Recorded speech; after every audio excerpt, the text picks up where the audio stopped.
And we are live. Welcome to this week's episode of the Bullpen Cart presented by ThunderblogSports.com. I, of course, am Jordy Cannell, the G-Man. With me, as always, all the way up from Boston is my man, Greg Piatelli. How are you? Oh, love the introduction. A little nervous this week playing your roommate in the Thunderblog Fantasy Baseball League. And ironically enough, Jordy, your roommate beat you last week, the commissioner of said baseball league, and embarrassed you and your team. So good on your roommate, Third and Girl, and a little embarrassing for you because she's a basketball guru and you're supposed to be the baseball guru. So Hey, yikes. I was playing in a heated semifinal matchup in one of my other leagues that literally ended in a tie, but because I was the number one overall seed, I got to move on to the championship. So I was a little focused on that. This sounds like the big bucks over there. Sounds like an excuse, and pretty sure we have a no excuses motto here on the bullpen. Well, rule number 76: no excuses, play like a champion. I'm gonna be a champion. So, well, I mean, you got to give Third and Girl some credit. She all props to her. All props to her. She's not just a basketball girl; she likes baseball. No, but I'm saying that's her namesake, right? Well, Third and Girl came from a intramural league we played in together, but yeah, she is the Sixers season ticket holder, as it's been well established on the podcast. Doesn't she have Chicks on Hoops or something? Girls on Hoops, yeah, one episode. That may or may not be returning. We're trying to figure that out. The details are being hammered out. I love it. Jordy, how are you doing, bud? Yeah, I'm good. It's looking like Florence is making its way up to Philadelphia. I heard that the reason why it's been so devastating is how slow that it's moving, which is why, unfortunately, everything's been happening in North Carolina that has been. So the reason why I say that is we were supposed to get all this rain last week in Philly, and we didn't. It actually ended up being an awesome weekend. A little bit of rain here and there, but really just drizzles. And now it seems like it's finally coming, but then it cleared up tonight. So the Phillies and Mets are playing, and the Phillies, unfortunately, cannot figure out how to play the New York Mets, which is just sad. As they are still hanging on by a thread. They finally won a series, though, Greg. They beat the Marlins last weekend, which shouldn't sound like it's a big deal, but it was the first series win since beating the Marlins at the beginning of August. So, big ups here in Philadelphia. I don't even, because we're not going to touch on the Phillies because I want to skip cold teams again this week. There's a strong possibility they may end up in third place in the NL East, and yeah, that's true. That's a scary thought. It's true. It's a real scary thought. Jordy, give me your hot pick. Give me your hot team for the National League. What do you got? Yeah, so let's jump right into it. My team, Greg, is going to be the Brewers, who are now in second place, but it's a big but. They have proven that they can go toe-to-toe with the Chicago Cubs every single time they take the diamond. They took 2 or 3 last week. Then they kind of screwed the pooch in losing 2 or 3 at home to the Pirates. But they jumped out. They won 8-0 last night against the Reds. Christian Yelich hitting his second cycle against the Cincinnati Reds of the season. Currently playing right now in Milwaukee, and the Reds are leading 2-1. So we'll see how they do there. They're 2.5 games out in the Central, but they are a little hotter than the Cubs have been. That series against Pittsburgh was a little ill-timed, but they are pretty firmly grasping that wild card 1 spot, and it's almost a foregone conclusion that they are going to be in the playoffs. It would take a lot for them to really screw the pooch.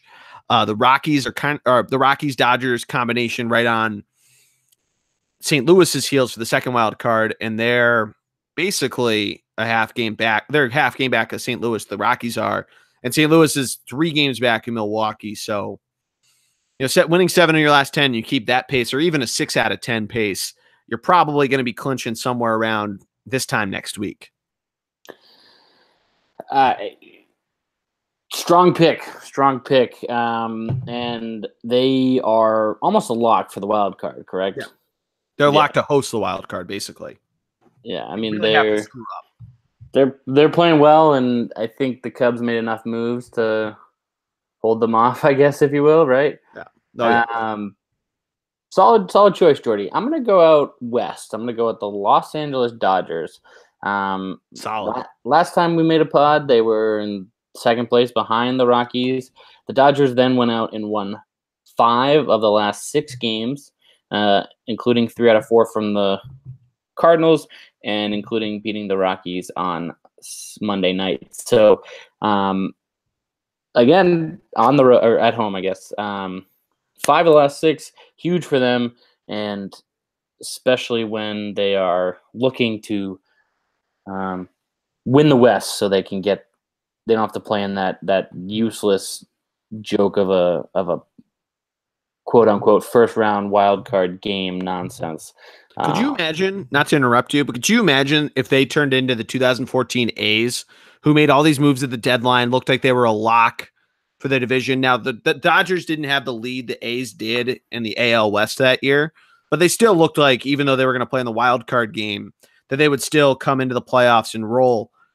Could you imagine if they went into the wild card game and just like put up a goose egg or something like that?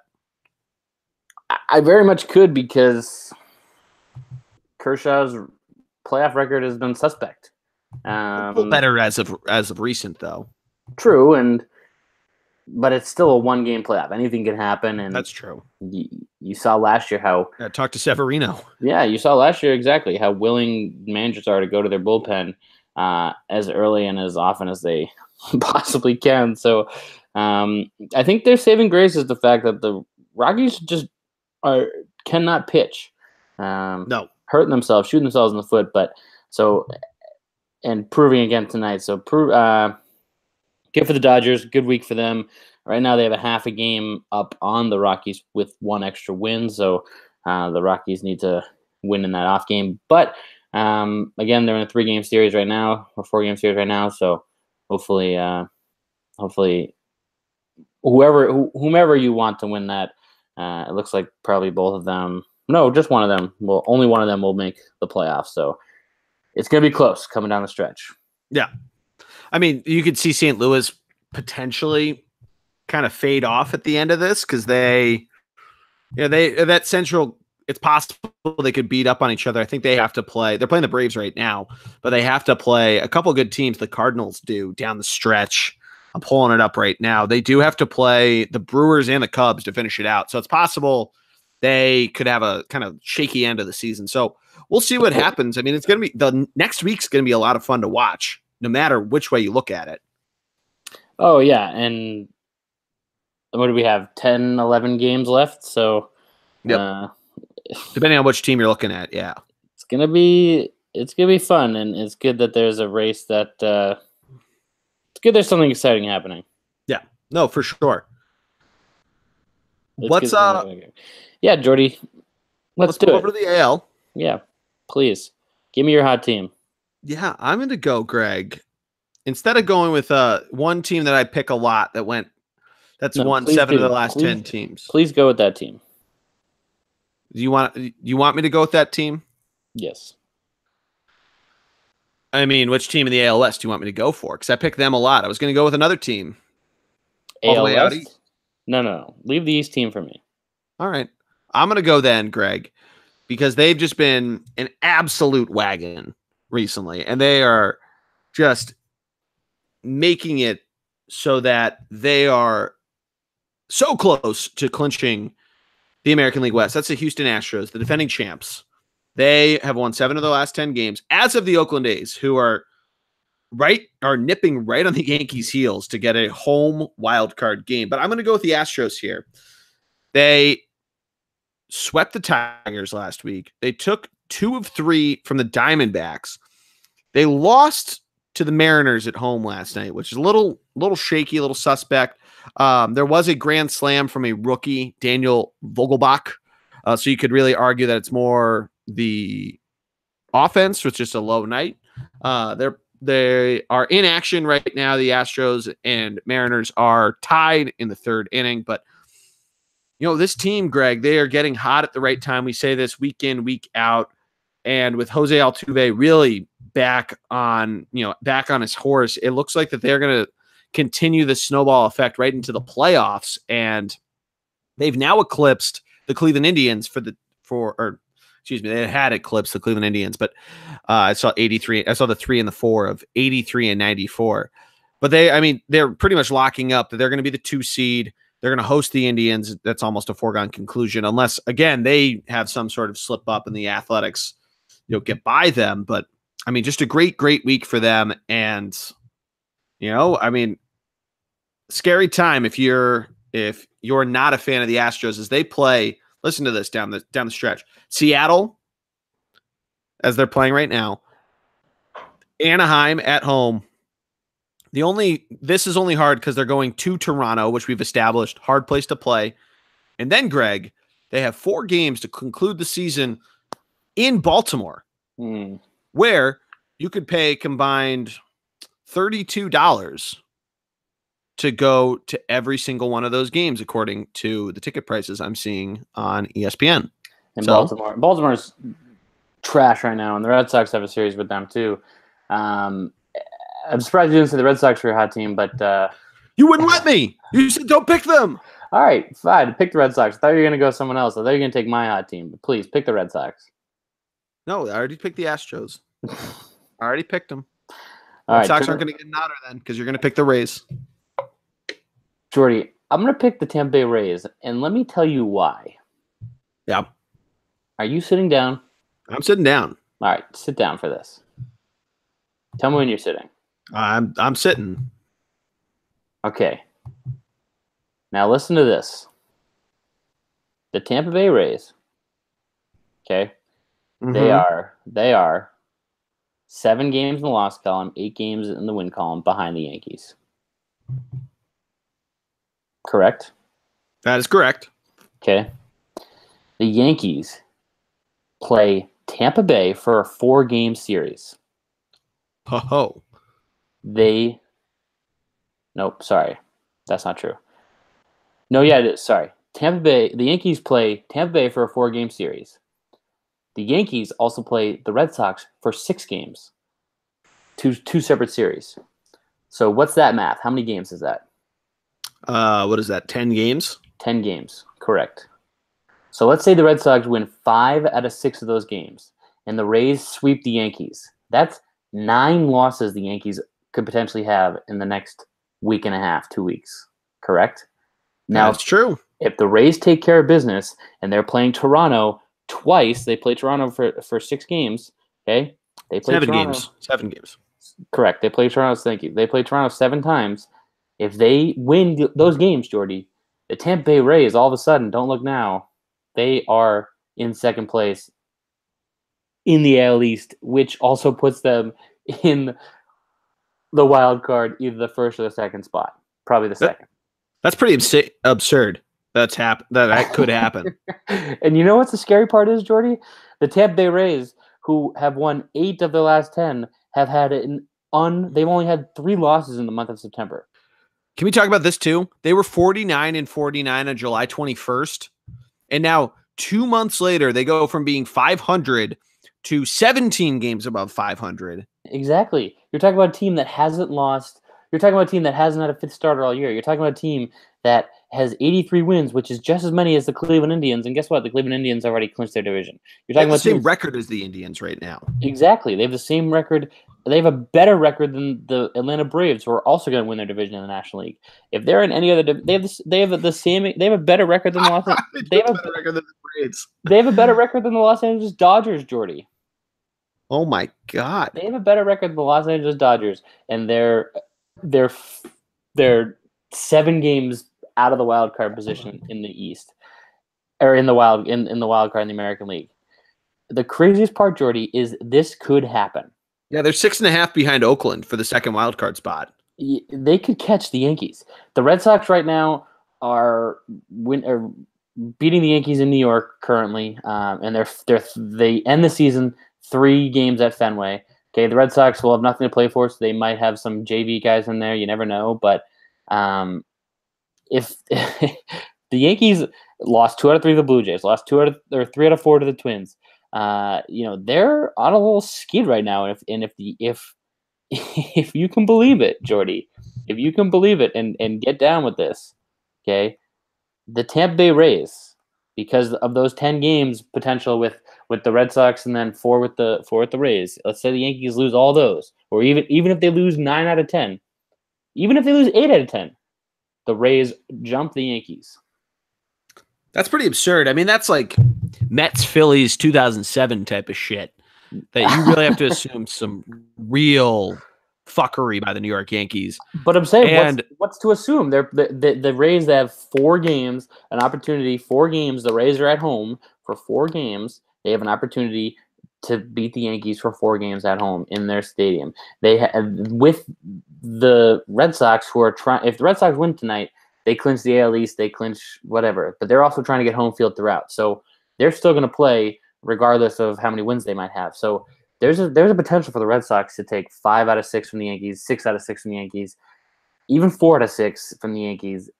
And then if there's a 4-game sweep for Tampa Bay, who, as we mentioned, have only had 3 losses in the month of September, and what was their records that you just threw out there from July? There's 17 games above 500 since July 21st. Is it that crazy? We're talking about. It's not. I'm not just on their trajectory they've been on. It's absurd. I'd love to see it, just because I'd love to see it. Everybody's super excited that Aaron Judge is playing tonight, at least on the Yankees side. But I'd love to see. You know what would be the best, Greg? If they had a game 163 to get into the wild card game, and the Rays just throw out a different pitcher every inning.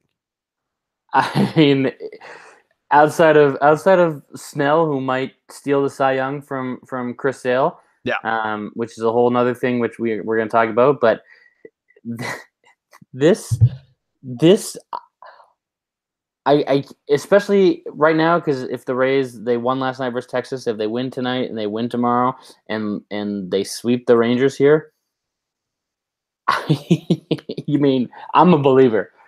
I am a believer. Especially Snell's pitching tonight, so Jordy, the only thing that's saving the Yankees is they don't have to pay. They don't have to face Snell. Snell doesn't face them, and the Rays, for the 4-game set with the Yankees, have 0 pitchers guaranteed, or 1 pitcher guaranteed to pitch. The other 3 spots are open because that's how they roll. They have no idea who's going to be their starter until the day of.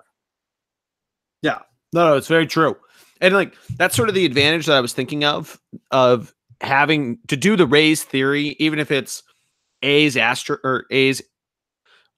A's, is that either of them could do what the Rays do in the wild card round. Basically what the Yankees incidentally had to do with Luis Severino, of just pitching bullpen guys for 9 innings or even 8 innings to basically save your guy for assuming you get through. But the Rays already do that, except for Blake Snell, and they don't have they could do this theory and hope it works. I don't know. It's the possibility of this, Greg. We keep changing of what our Giancarlo 60 home run watch / are the Phillies in last place watch is for 2018. And this is, I think we lock this in as this is what we're watching. I mean, Rays watch 2018. Rays watch 2018. Short of, I was trying to see which team, who's going to have more wins, the Red Sox versus the Orioles losses. Right now, 103 wins versus 107 losses. That's the number I was looking at. That's actually a good one. But the fact the Red Sox have to play the Orioles and they're going to sweep them, or even, whatever it may be, it's sort of a negative. We found out, who was it? The Padres had you get to see as many games as you want until the Padres win 5 times. So we found out if anybody's actually hit 5 wins. I hope so. But can we talk about this? Like, when I heard this morning, this Rays thing is the real deal. Yeah, this is actually really exciting. And obviously it takes the Rays having to win. They have a 0.1 playoff percentage on ESPN's dumbass playoff odds, but I'm all in for it. I am so in for this, just because they play Texas, who is brutal, who sold off they're playing Toronto, who's sold off all their best players, and then they get a 4-game set at home versus the Yankees. Oh my God. I'm looking at this now. I'm going to look at this now of what their odds are to make the playoffs. And if it's I mean, we could just throw like $10 and just let it ride. I mean, Jordy. It all hit. I mean, obviously, it hinders on the Red Sox playing their players. It hinders on the Yankees continue on their slide and Judge with runners in scoring position hit into a double play. So he's you can't guarantee anything with him coming back. But it's just the fact that this is a possibility. The fact that this team has just as many wins, a better record than the Braves, better record than the Dodgers, and they're still nowhere close to the playoffs is crazy. Just crazy. I mean, if this guy doesn't get manager of the year, they're going to give it to Cora just because the wins. But if anyone's paying attention, it's got to go to him, right? Yeah, AL manager of the year. Yeah. Would you give it to the Athletics guy? No, I was saying they're probably going to give it to Cora just because of how many wins he has. Yeah. But you have to give it to the Rays guy with this. I mean, if they make the playoffs, it's bet that. Bet the farm on that. They have a better record than two teams in the, and they didn't have a. They have the same record as the Cleveland Indians, a team that has a very, very legitimate shot of winning the World Series. Exactly, and it's mind blowing. I know I keep saying it, but they didn't have a fifth starter to start the year. They still don't have a fifth starter. They have two guys who are setting their rotation. They let up less runs than the Indians. I just looked at they let up as little runs as the Red Sox have. They have two guys. They have two starting pitchers in the rotation who regularly get starts, and then they rotate the rest. Like, they move Faria into the fucking bullpen. Get out of here! And Archer went down. So this is crazy. Crazy this could happen. Crazy this could happen. So quickly, let's get into Cy Young. Chris Sale, because he's coming off his injury, he needs to average 12 innings for the rest of the year in order to be eligible for the ERA thing because. You have to have as many innings pitched as team games, right? Oh, yeah, right. I didn't even think about this. So he's 12 innings away, and he's scheduled for 2 starts as of right now. Jesus Christ! So currently, this is a flashback to my fucking what's it called? So my baseball league has a minimums innings pitched for every week, and just trying to do the math on this. This is like a flashback to that. So, I mean, holy shit. So, Jordy, what's scary is that because he's coming back from an injury, he's on a pitch count. So he's on a 65 pitch count for Sunday start versus the Yankees. Yikes. So he needs to go 6 innings and 65 pitches. And currently Nathan Eovaldi is at 67 pitches in the middle of the 6th. So, you never know. But if he doesn't, the pitch count shit can get really weird. Exactly. If he doesn't go 6 on Sunday, we've seen this with Nola all year with the Phillies. It's kind of ridiculous at times. If he doesn't go 6 this start versus the Yankees, then the next start versus the Yankees in Fenway, if he pitches, because that's he's scheduled to pitch right now. I think it's the last game of the season. Sorry. The third to last game of the season, the first game of the Yankees series to end the season. He's scheduled to pitch that Friday night. If he pitches that game, then if he doesn't reach 6 innings tomorrow,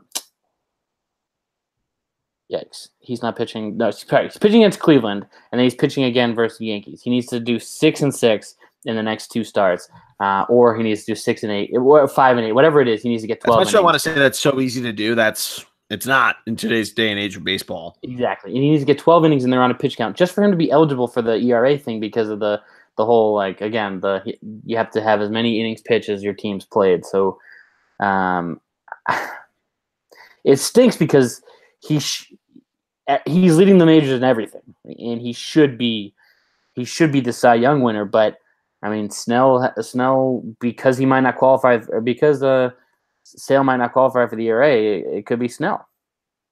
Does it matter if he qualifies for the ERA or not? No, I know, but I'm voters? I understand that, but I'm just saying, if he doesn't qualify, then he's not leading the league in ERA.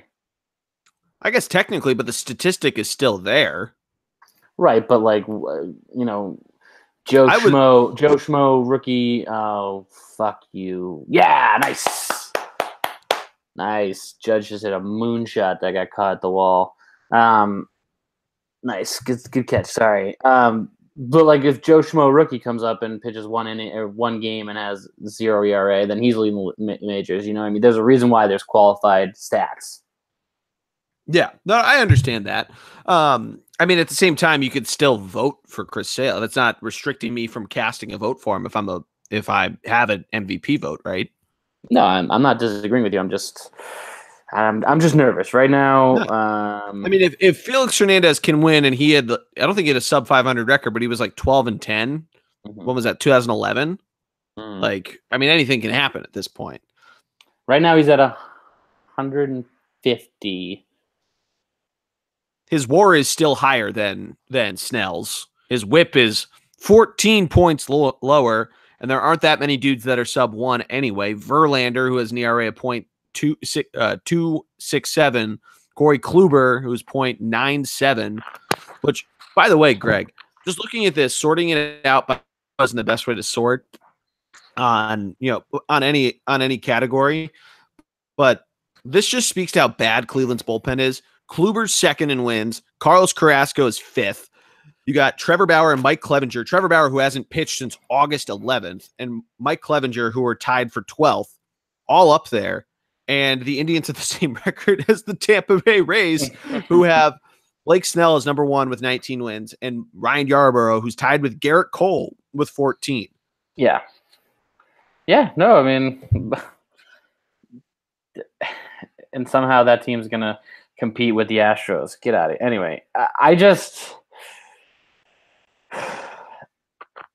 those are my two things that I'm stewing over. And as a Red Sox fan, with everything sort of locked up for us now, we're looking out for Sales, Cy Young, and we're looking out for the Rays to sneak in past the Yankees, because that would be the perfect season. That would be the perfect end to the season that they've had so far. Obviously, a World Series, but the perfect end to a regular season that they've had so far. What's your thought on the NL Cy Young, since we're just talking about it anyway? Do you think it's DeGrom's now? Oh, I feel like I'd love to see Nola struggle the last couple starts, and he's been clearly as the MVP of the Phillies. But he's not doing so well tonight. And so, I mean, this is, I think, 3 starts in a row where he's been, subpar of what we've seen. I mean, his WAR is still over 9, which is awesome. But I mean, his ERA has been inflating. His WHIP's still under 1, but I don't know. So we're talking Scherzer, we're talking Nola, we're talking Scherzer, DeGrom. Nola, DeGrom. Right. So Scherzer 17 wins, Nola 16 wins, DeGrom only 8. Scherzer 277 Ks, DeGrom's 251, Nola 201. Scherzer First Phillies pitcher to do it in 5 years, by the way. Right. And this is obviously not the end of the season, and then you look at ERA. Scherzer 253, DeGrom 178, Nola 242. Right? Yeah. And then Nola's got the highest WHIP with .97. I mean, how do you not go ERA? Right? Yeah. How do you not go ERA? Because DeGrom's ERA is so much lower than the others. I mean, and he's the lowest amount of walks too, which I think is a big deal. Right. And Nola's had a great year, yes, and he deserves all the credit he got, his All-Star vote, all that. It's the ERA. It's the ERA that DeGrom has right now, 1.78, and that could all change, obviously, moving forward. But DeGrom is in the middle with strikeouts. Scherzer's strikeouts are out of this world. The problem is this team stinks. He's got no wins. If he had any more wins if he had more wins than 8, this wouldn't be a conversation. Yeah. Oh yeah, absolutely. If he had double-digit wins, if he was 8-9 or 10-9, I mean, right, it would be lock it up at this point. But we'll see how the voters go, I guess. I think there's a chance. I think there's outside looking in, but I think there's a chance. Yeah. No, I think it'll be interesting. I just think Scherzer too. Yeah, with Nola, I mean, if he'd hit like 7 innings like every start down the stretch, and was the reason the Phillies made the playoffs, or like when the Phillies did it in 2007, Cole Hamels was such a big part of that, and he didn't win the Cy Young or anything. But like if Aaron Nola was the reason, like the big part of it, because for so long when the Phillies would go into skids, Nola was the slump buster for them, and hasn't been that in September. But then again, he's had some great starts against really good teams. He had a really good start against the Red Sox in July. He had a couple really good starts against other teams, against the Yankees, against a bunch of others. Mm-hmm. Whereas we've talked about this before. Scherzer got shelled by the Red Sox in July. Yeah. You could look at that too, some of the other intangibles, but I don't know. I'd almost give it to DeGrom if I had a vote. Yeah, and I feel like people are tired of it's almost like Scherzer because he's been it's almost like Tom Brady, right? Tom Brady put up the best numbers he's ever put up, but yet people are like, oh, so and so could be a better MVP, and it's like, well, if this guy has the best numbers he's ever put up in a season, how do you not give him you know what I mean? How do you not give him the MVP for that? So it's the same sort of thing. It's like Scherzer is putting up these crazy numbers, but he's been there before, he's done it before, so that's why people are like, all right, let's go DeGrom, let's go Nola. And I think you're right. I think at the end of the day, DeGrom will get it. Hopefully he gets it. But that's just me liking DeGrom. So yeah. Jordy, let's smooth transition this over while we're talking pitchers and Cy Young. Give me your hot pitcher of the week. Yeah, so my Billy Chappell starting pitcher of the week. For those that don't remember, Greg and I had argued for a bit of how I would not include bullpen guys, and despite the podcast being called the bullpen card. I'm going to start in the AL, Greg. I am going to go with a guy not on a team that we normally talk about, and this is Ryan Borucki of the Toronto Blue Jays. Mm-hmm. Had himself a week. He pitched 14 innings. He struck out 12. He won one game. Only let up 2 runs. So it's an ERA of 1.26. He only let up 6 hits and 3 walks, again, over 14 innings. That's a whip of 0.63. Wanted to give this guy a little bit of credit. There's other guys in the AL who have themselves pretty good weeks as well, but got to give some credit to some of the teams you don't really talk about. Toronto, not really the best year for them. They've obviously had all these different pieces that have fallen apart, and they've now locked up that they are not going to be above 500, especially from where they were 2 years ago when they were in the ALCS. They were this close to getting to the World Series, and now here they are. But good for them that they have at least a couple guys that they can, have some happiness towards. Yeah, no, good pick, and that was going to be my honorable mention if you didn't say him. So good on you, Jordy. Nice job. I'm going to go with David Price, not only because this week 1 start, 7 innings pitched, 1 win, 7 Ks, 0 earned. But this last 3 or 4 starts, last month, he's been lights out. He's been really good. Yeah, and just dominant, sort of shades of the Price of old. So hopefully he can keep that going. Hopefully he can convert that into let's go. Hopefully he can convert that into a huge strikeout for Giancarlo. I guess the Red Sox won the offseason, but huge week for Price, huge month for Price.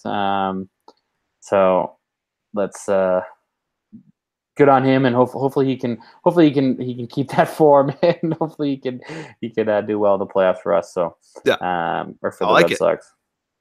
I love it, Jordy. What about you in the NL? Who you got?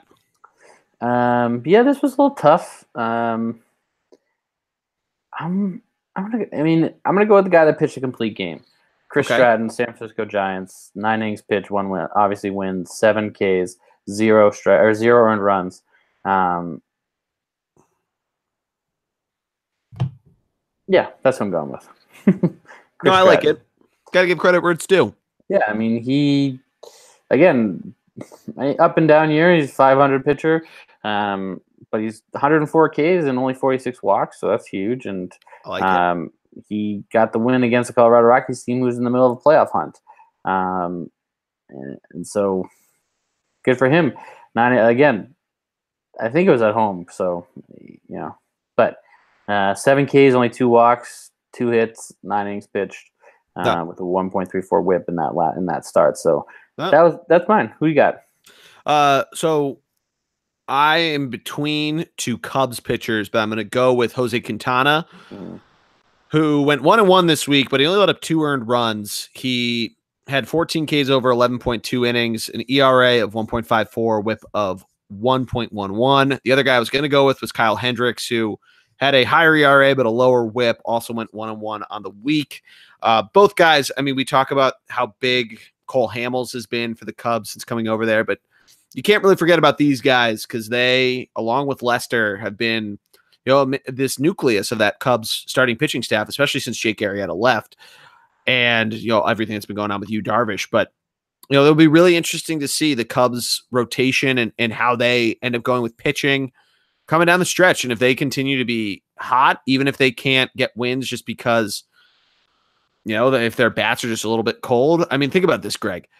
Kyle Hendricks and Jose Quintana had a win and a loss. And between the two of them, they let up 5 innings pitched over 24 innings.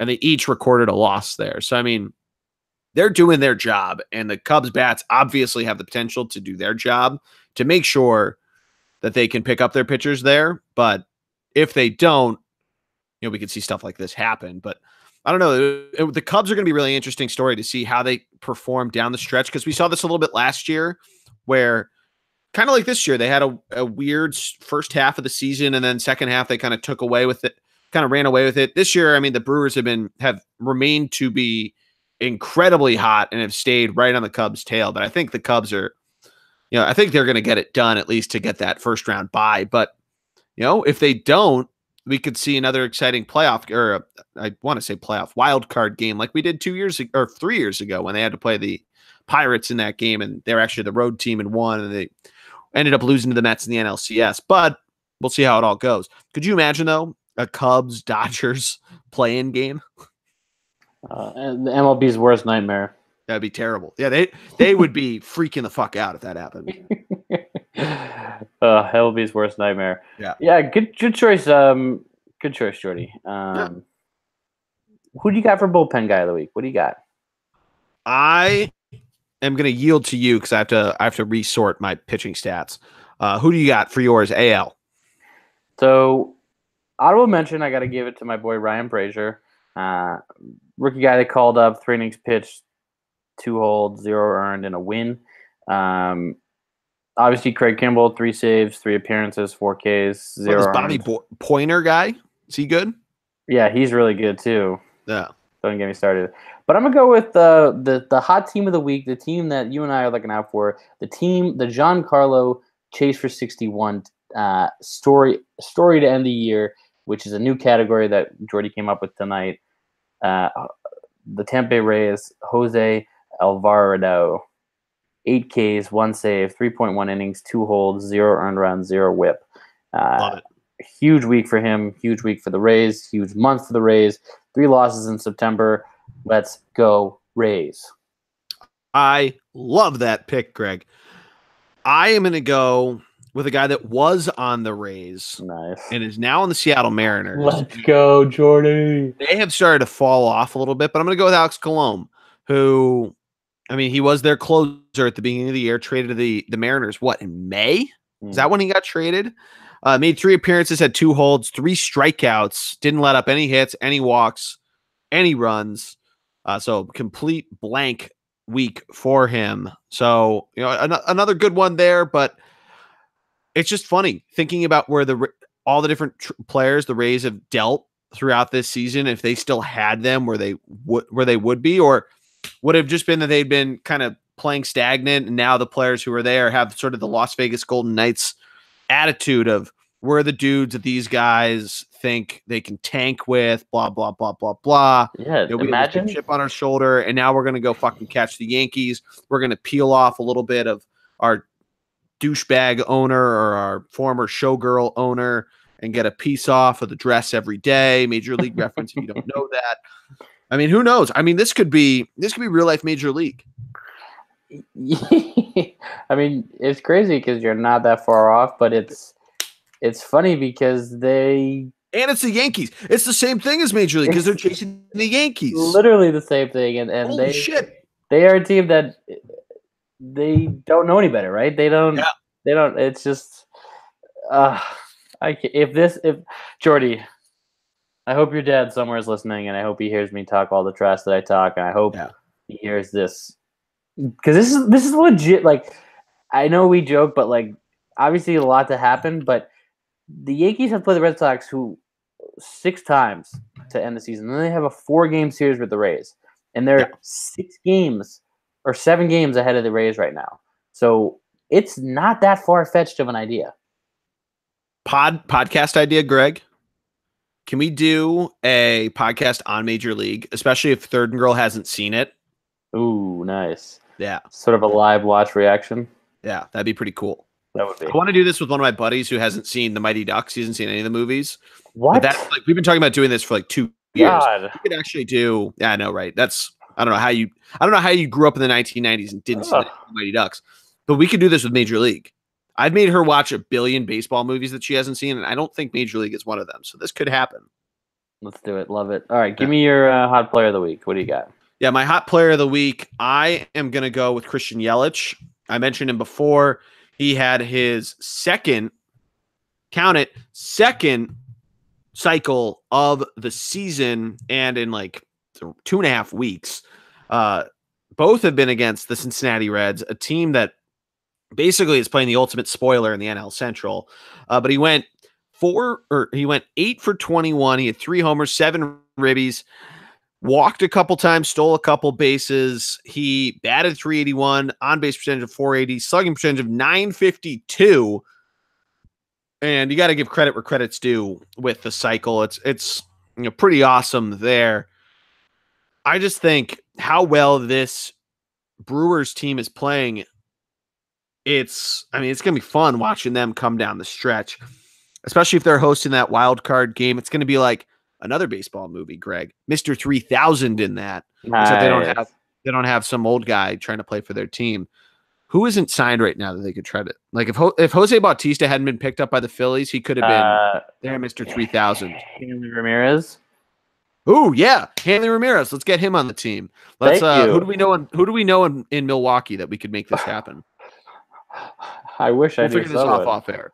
But anyway, Christian Yelich, my hot player of the week. Good choice, Jordy. Good choice.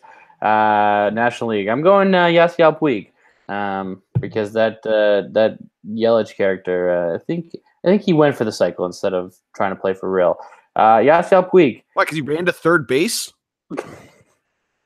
Yasiel Puig, 7 runs, 5 home runs, 9 RBIs, and a stolen base. Hit .458 this week. Yeah, it's pretty good. Yelich only hit .381. Yeah, Yelich only hit .381. So, pretty good. Pretty good there for Puig. And a Dodgers team, obviously, that's was my hot team of the week. That's a theme. Honorable mention, Juan Soto, Washington Nationals, a team that's going to catch the Phillies. Can we talk about how good the NL Rookie of the Year chase is becoming between Soto and Acuna? Oh, yeah. Like, both of them are staying incredibly hot. The only reason why I didn't mention Acuna is that he didn't have the big production numbers, but he had a great batting week. He went 10 for 26 and on-base percentage of nearly 500.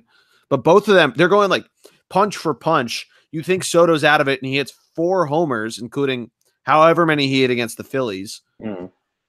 3 stolen bases. Huge. Yeah, huge and a bunch of stolen bases. Yeah. Huge week for him. Huge week for him. Another one I want to mention, Greg, is Michael Conforto, the Mets. Nice. Good. Big week for him. 12 ribbies. Yeah. 12. Unreal. Yeah, he did well. American League, who do you got?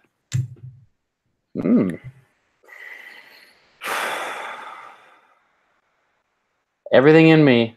You know what? Yep, not doing it. Not going with the Yankee. I'm going Adalberto Mondesi from the Kansas City Royals. Yeah. 438 average, 5 stolen bases this week, Jordy. 7 RBIs, 2 home runs, 6 runs scored himself. Can we talk about how much small ball the Rays are playing? They had Whit Merrifield, who also had 5 stolen bases. They had Alex Gordon with 2. I mean, people say small ball is dying because of analytics. Yeah. But, Kansas City, small market team, they use a lot of money ball, so maybe they know something we don't. They won them a World Series, right? Exactly. I mean, it's a big deal. Huge deal. Happens. Big mistake. Huge. Yeah, so my hot player of the American League, I'm between a couple. I could pick Kyle Seager just to point out to Matt that Kyle Seager is actually good. Remember when he said he's not good in our American League West preview? Mm-hmm. I could pick Justin Upton. He had 4 homers. I could look at a couple other guys, a lot of National League guys that pop up on this when you sort it by hits. But I'm going to go with some run production for my pick. And Greg, I am going to go with a guy you couldn't pick. That's Didi Gregorius of the New York Yankees, who had 4 homers, 9 ribbies. Not the not the most plate appearances of anyone on our list here. 6 for 17 with 3 walks. No strikeouts though, so good on him. But I mean, making the most of his playing time there.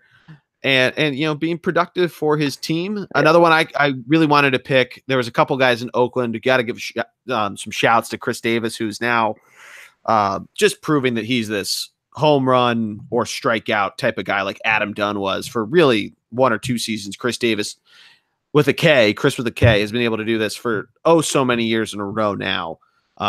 He's eclipsed 43. Once again, he's eclipsed 40 home runs. He's only played in the league for, this is, I think, his 6th year, which was surprising to me when I saw this, but he isn't even at 200 home runs yet, which is kind of crazy. Yeah. I mean, the book is out on him, right? Don't pitch low. Yeah, that's true. Put it anywhere near the strike zone, though. I mean, he has 163 ribbies. It's nuts. Or 163 strikeouts, 115 ribbies. I was looking at strikeouts, but seeing RBI. He's not a fan of his, but good choice, Jordy. Any honorable mentions? Yeah, Chris Davis was one of my honorable mentions. Robinson Cano, you could say he had 7 RBI. I'm just looking at RBI numbers. The Brockett ship. Do you give him any props? I mean, he only had. I was gonna say it. He hit the home run that clinched in the playoff spot. Yeah, I mean, he didn't have like the most playing time, but still 7 ribbies and 10 at bats. That's pretty. And 2 homers. I mean, that's still pretty. Yeah, it was pretty nice. It was awesome for him. I loved it. And you could put Edwin Encarnacion up there. Yeah, that's true. Ride the parrot. All right, Jordy. Here's what I got. What else you got? Heading into Bleacher Creature. Yep. I was at Fenway Friday night, Red Sox Mets, and then proceeded to be outside Fenway for Saturday, the game Red Sox Mets again.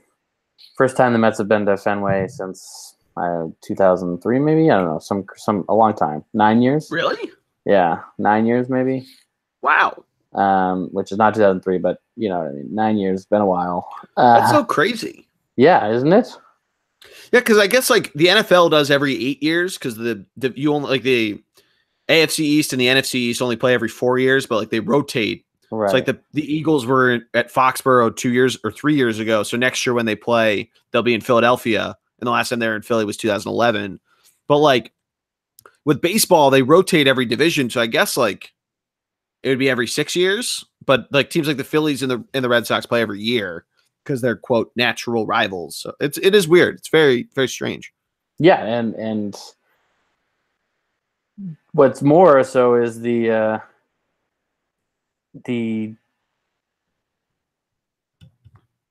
Mets fans, the 7-line crew they have there. Yeah. So they apparently, when they try to buy tickets at Yankee Stadium, they work with group sales for the Yankees, and the Yankees can't find a single, let's say 40 seats together, whatever. The Red Sox group sales front office, they worked with the Mets fan, they worked with the 7-line crew, and allowed the Mets to buy out 2 full sections. The 7-line crew. And this, when I tell you, and they had custom shirts, blah, blah, blah. Even Friday night before 7-line crew was there was a shitload of Mets fans. And it wasn't when you see like, let's go Mets, let's go Red Sox, that, back and forth. There wasn't like a lot of that because everyone knew the stakes. Like the Red Sox are obviously good. The Mets are obviously not. The number of times that there was Yankees sucks chants going around the stadium. That's incredible. Oh, between all Friday night, and then you could hear it. I was outside the stadium for Saturday. Friday night, obviously, I was leading in the charge, but Saturday you could hear it outside the stadium because that's how loud it was. The Yankees, it was unreal because 2 teams that just hate the Yankees. I was going to say because a lot of I've seen it more with Mets fans are quote Red Sox fans as well because of how much they hate the Yankees. Yeah. Yeah, I mean, everyone always is a team in the other division, right? Everyone always is a team to root for, and I feel like Red Sox and Mets just makes a ton of sense. Yeah. Oh, it absolutely makes sense. So that's my Bleacher Creature is how awesome it was to see New York people and Boston people getting along, just simply because of the fact that we bonded over a common hatred for the evil empire. Yeah, I've seen that a couple times in Philadelphia when the Red Sox have been there and people chant Yankees suck or stuff like that, especially when the Red Sox were there in 2010 after the Phillies lost. But no, Mets fans travel really well. They become the butt of a lot of jokes just because of everything that's happened, whether it's Bobby Bonilla or the Ponzi scheme and all that. But the Mets fans, they're a strong crew. Oh yeah, and check out the 7-Line Crew, because they really do a lot as like a fan group or whatever. They travel well, they organize it, and it's cool because how often do you go to a stadium and there's a bunch of Philly fans sitting all over the place. They actually organize it, and stadium to stadium, so it's pretty good. The only time I can think of, and I don't even know if it was organized, it just happened to be the Phillies were in Chicago for a random July series, and the Phillies, like, this is when the Cubs were starting to become good. So like Wrigley's, I think, always been a hard place to like get a ticket, but this is when it was really hard to get tickets there. It still is, obviously, right. But like there was a very strong Phillies base there, and like everyone that I would talk to in Philadelphia was like, or not everyone, but a lot of people that I just happened to talk to was like, oh, I'm going to try to fly out to Chicago, and why for this random series at Wrigley in July, it's beyond me. But well, it's because it's just like the same reason people want to go to Fenway. Yeah, you want to see those parks that are national landmarks and staples. Yeah. So but they play at Wrigley every year though, so that's the only reason why I'm like, why this random one in July? Like maybe there's a lot of transplant. Maybe there's a lot of people from Philly who end up in Chicago. But that's one of them. But that's my Bleacher Creature of the week for me. What do you got? So I have one that you're going to find really funny, Greg, because I know how much you love to shit on my Philadelphia fanhood and just really Philadelphia fanhood in general. There was a tweet that I saw that it was from a Phillies beat writer who, you hear this a lot at any Philadelphia sporting event, especially when that team is losing, but you hear it a lot anyway, especially since the Eagles won the Super Bowl, and that's EAGLES, Eagles chants. And you heard, and you can hear it at Phillies games. You've been able to hear it all season. And apparently, I forget which game last week against the Nationals, someone chanted out EAGLES. And because of how weird the weather had been, remember we talked about the flamethrowers, so they had to have the doubleheader. And because it was on Tuesday when they had the doubleheader, it started at 3:00. It was single admission. By the time the second game ended, there was barely anyone in the stadium. So you could hear this one fan go, EAGLES, Eagles. And you can hear someone else yell out, "You're at a fucking baseball game. Shut up." And I think the guy, like another guy, joined in with him to rechant EAGLES, Eagles. And the guy like tweeted something about it of like, I'm hearing Philadelphia fans argue about Philadelphia chants. I love it. I love the guy who said that. You're at an Eagles game. Shut the hell up. I'm a huge fan of that. Shut the hell up. Huge fan. Because there's a lot of random people that are Phillies fans, and it's the Phillies are the only team that you find this with. They're a Phillies fan, but they're not a fan of any of the other three teams in Philadelphia. Specifically, it comes to football because that's because Eagles fans are douchebags. Well, not all Eagles fans. Sorry, the stereotypical Eagles fans are douchebags, right? Yeah. Well, it's like the stereotypical Bruins fans. We can go into the Flyers and Sixers fans and shit they've done. Bruins fan. It's the stereotypical Bruins fan, right? Yeah. We can go into Flyers fans and Sixers fans and what they've done too. Because none of the other, like the Phillies fans are the nicest of them all, which makes the Chris Christie Citizens Bank Park is a place of like douchebaggery and evil. Oh, so much funnier because there's a fucking Build-A-Bear in the stadium. I remind you. There is. You can build a Fanatic. Awesome. Oh yeah, that's what my sisters used to do, and my dad would like have to watch the game on TV while I'm sitting in the seats, 12-year-old me with a Coke and a cheesesteak, hanging out. My dad, there weren't even cell phones then. I'm just sitting there. Somebody's like, "Oh, you're with somebody?" but I digress. Yeah, but there's a lot of there's a lot of people. The reason I bring this up, there's a lot of people from like South Jersey who are Phillies fans, but then they're like randomly Dallas Cowboy fans because their neighbor's either an Eagles fan or a Giants fan or even a Jets fan, and they're like, nah, I don't want any part of this. I want to be different. So they're randomly Cowboys fans. That's the most common one that you find of weird crossovers of Philadelphia fandom. With hockey, you see a lot of Red Wings fans. I think that's just because of how good the Red Wings were 20 years ago. But those are probably the most popular too. But the Dallas, it's always confused me of South Jersey's. Well, I guess I get because like Philly's the gateway city to the Northeast, right? So it's sort of everyone from the West stops Keystone, if you will, stops in Philly before they head up to Boston or that other city, a little south of Boston. Yeah, Buffalo? Exactly. They're a little west, but yeah, you're right. Syracuse. Shout out Syracuse outright. Let's go. By the way, let's go, baby. If you're not listening to the football pod, yeah, if you've not listened to the Fun V Tailgate, well, even there, I updated it on my own Twitter feed, but we just talked about Syracuse +3, and I realized like I might as well just bet them outright if I'm doing it. And it worked. Yeah, they first win versus Florida State since the Red Sox joined the ACC. So huge. The Red Sox joined the ACC? Yeah, you got it. Yeah, there you go. Orange, go Orange. Let's go. Yeah. Stadium snacks, Jordy? Yeah, I haven't been to a game in a while. I was going to try to go see the Mets, but because I've been helping out with this grocery store opening, I didn't get to go this week or even over the weekend. It kind of been unfortunate, but I was on the Full Belly Laughs podcast. I mentioned this about a month ago when I recorded it. It dropped last week, and I want you guys to go check this out. We talked a lot, me and Brian, the host of the podcast, about stadium snacks and what makes a good one. We power rank our favorites. I won't spoil what mine are. You might have an idea.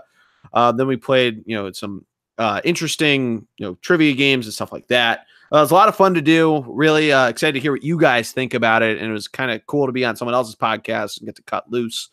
But yeah, it was pretty cool. I also, Greg, I wanted to highlight really the only thing I've done is go to a couple football games, and I missed, tailgate food is just as important as the stadium snack. I had some pretty good pork, some pulled pork, nice, off of a suckling pig, Greg.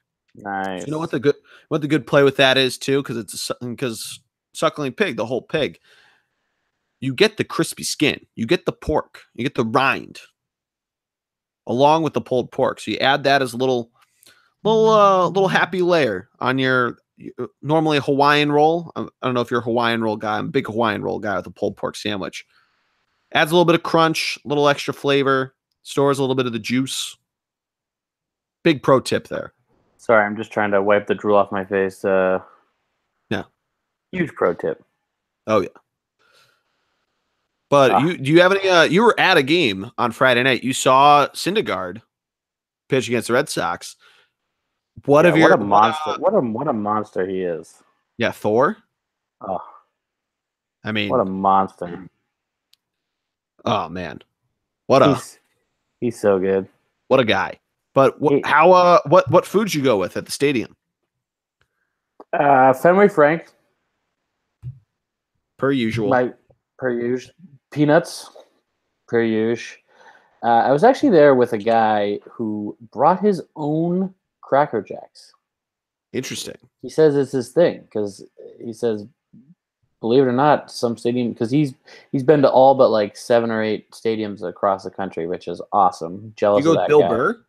No, but he says some stadiums don't sell them, so he brings his own. That's his thing. So obviously I had the shelled peanuts. Dell's lemonade staple, had to have it. Had to have it. And then with a couple people, and the other person I was with got a tasty burger and fries. And let me tell you, I had some of the fries, and he got some tots. He got some tots too. So good. That sounds incredible. Sorry, Jorge Alfaro just hit a 3-run shot, and now the Phillies went from entering the inning down 2-0 to leading now 5-2. And now all eyes turn to the Phillies bullpen. Can they hold a lead, Greg? I'm watching the Red Sox bullpen, almost trying to blow one right now in New York, so we'll see.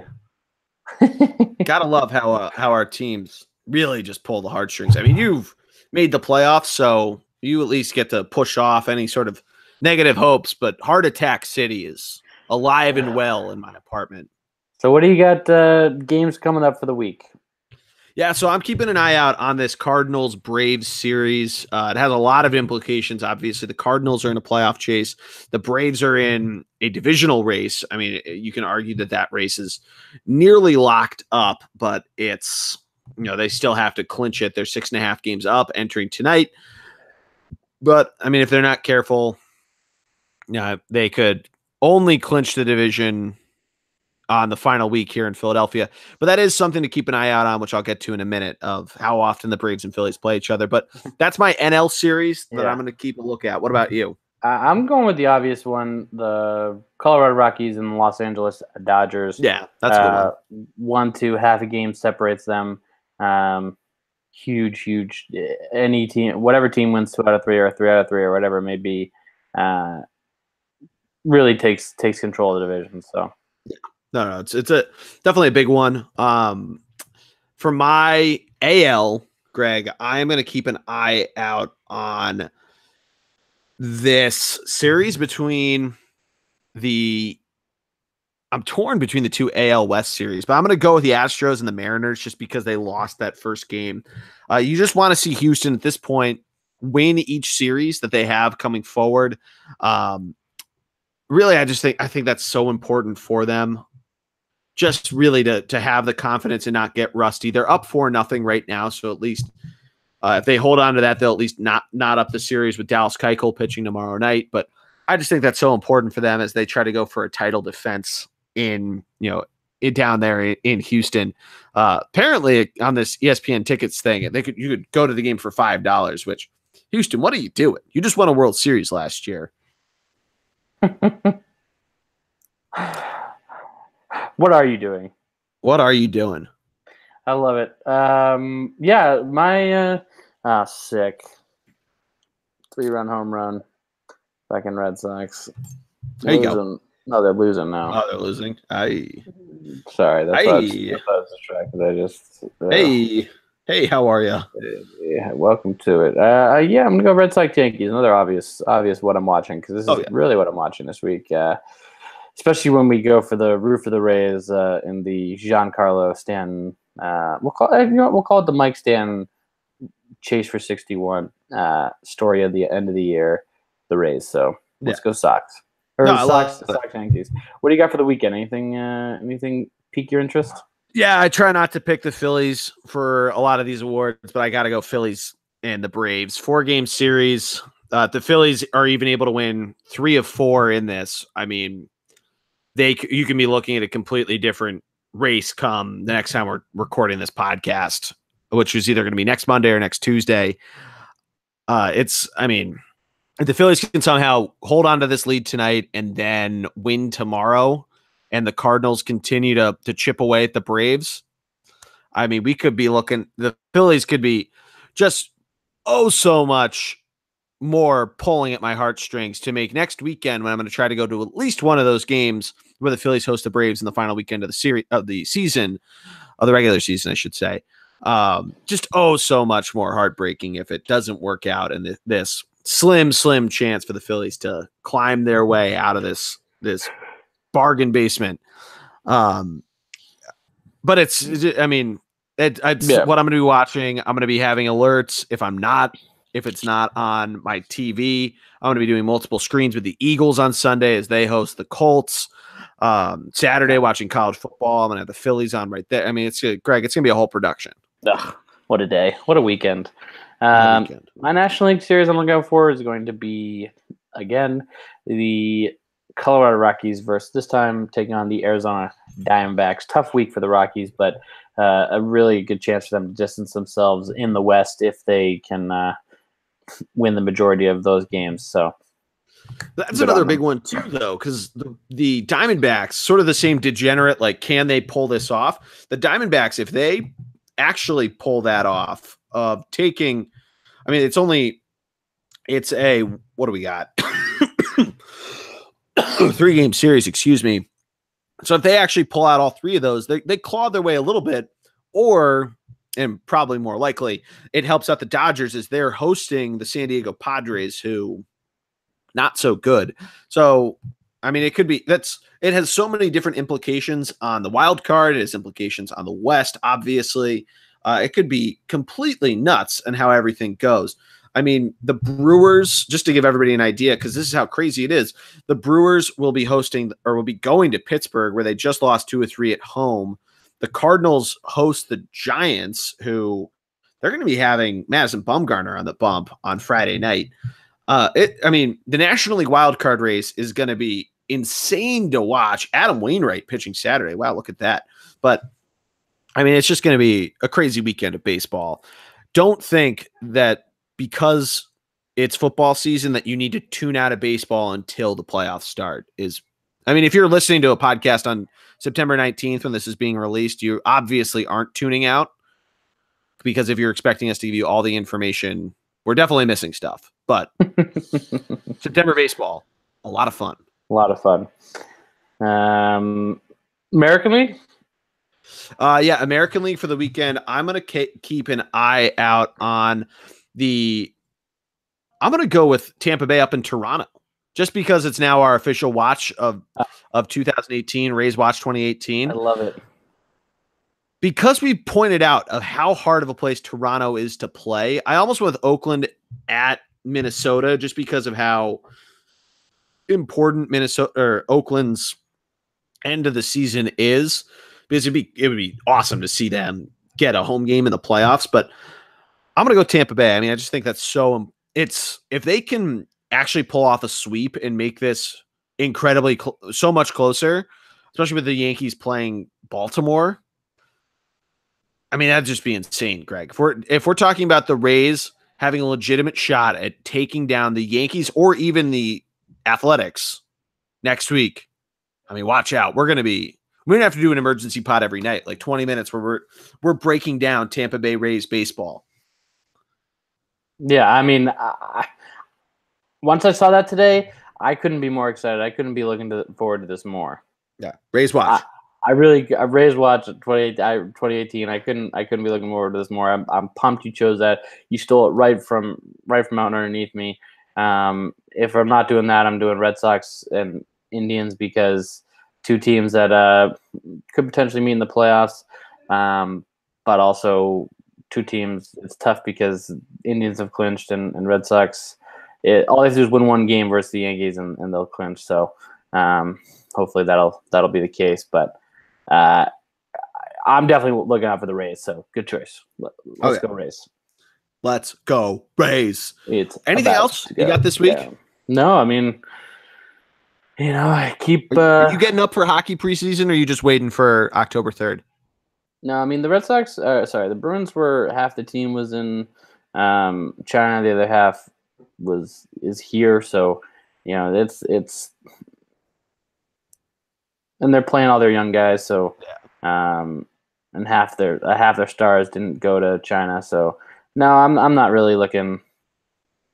Preseason's preseason. Yeah, I keep a little bit of an eye out on it, just because some of the Flyers have so many young guys that have been in the Phantoms for a couple of years, and guys that are finally getting to the Phantoms, their AHL team, like Carter Hart, their goalie, who was a stud in juniors, and he played last night. But they're playing the Islanders for like the 3rd day in a row, which is absurd. But yeah, it's one of those things. Like Shane Gostisbehere had 2 goals. I'm taking that with a big old grain of salt because it's the preseason and I don't even know who was playing goalie for the Islanders, who are going to be not good this year, but we can discuss that on another podcast. Yeah, look out for the pod coming out for that. Oh yeah, we'll have to determine who else can be invited to our hockey pod. I mean, in terms of hosting it with us, everybody obviously should listen to it, and you're invited to listen. But yeah, I'm excited though. I mean, Jordy, we're gonna have a lot of fun. I'm rooting for the Phils to make some noise. do something crazy. And how many games left do they have with Atlanta? Did you say? So yeah, they play them for 4 games this weekend, and then it's in Atlanta. And then the Braves come to Philadelphia next week or next weekend for the final weekend of the season. And I didn't realize until like the other day, until a couple days ago, that every single team in Major League Baseball on the final day of the regular season is playing at the exact same time. Did you know that, Greg? Yeah, they do that for. They did that a couple years ago for the whole like if they have to do a playing game the next day so people can travel and all that. Or Yeah. like a what like a one like the playing like a tie game, or if there's a tie or something, they do it so everyone can get it in if they have to travel or something like Yeah. that, right? Sorry. So they have 7 games versus the Braves. How many games back are they?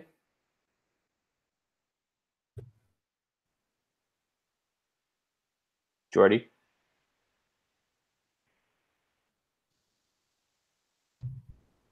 Jordy?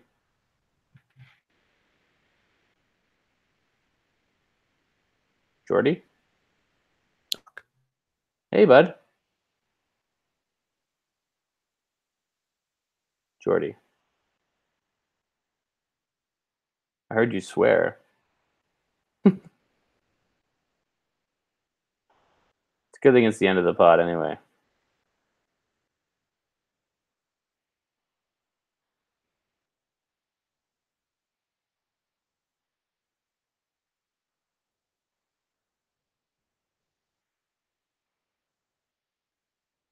Jordy!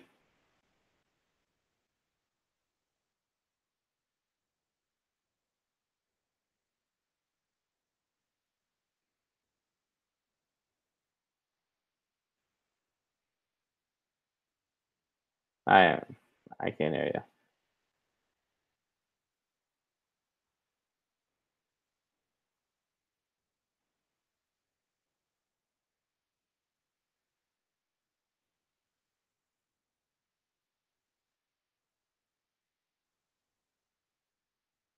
Jordy!